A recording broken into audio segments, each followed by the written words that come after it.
श्री स्वामी समर्थ. नमस्कार लाडक्या बहिणींनो, मी प्राध्यापक विशाल सर. तर बघा, राज्यातील लाडक्या बहिणींसाठी एक मोठी आनंदाची बातमी समोर येत आहे. कुठली आहे, काय हे आपण जाणून घेणार आहोत. तर अशा सर्व अपडेट्ससाठी सर्वप्रथम चॅनलला नक्कीच सबस्क्राईब करा.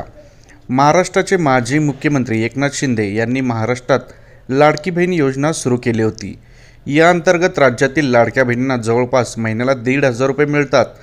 आता महिला बाल विकास मंत्री आदिती तटकरे यांनी एक मोठी गुड न्यूज महिलांना दिलेली आहे. आता महिलांचे जे पैसे आहेत ते काही महिलांचे थकलेले आहेत. त्या संदर्भात KYC करण्याचा निर्णय सांगितलेला आहे सरकारने. परंतु आता ज्या काही योजनेमध्ये महिला पात्र आहेत त्यांना आजपासून ऑक्टोबर महिन्यांचे पैसे खात्यात येण्यास सुरुवात होणार आहे. आणि ज्यांनी कोणी KYC केली नसेल अशा महिलांनी जवळपास 18 नोव्हेंबरपर्यंत KYC प्रक्रिया पूर्ण करावी, अशा प्रकारे माहिती महिला बाल विकास मंत्री आदिती तटकरे यांनी दिलेली आहे. लाडक्या बहिणींनो, आपण KYC केली असेल तर आपल्याला हप्ता मिळणार आहे. आपण KYC केली का, कमेंट करा. आणि आपल्या खात्यात पैसे आजपासून जमा होणार आहेत. आपल्या खात्यात पैसे आले का, कमेंट करा. व्हिडिओला लाईक आणि शेअर करा. परत भेटूयात नवीन अपडेट्ससोबत. काळजी घ्या. स्वामी समर्थ.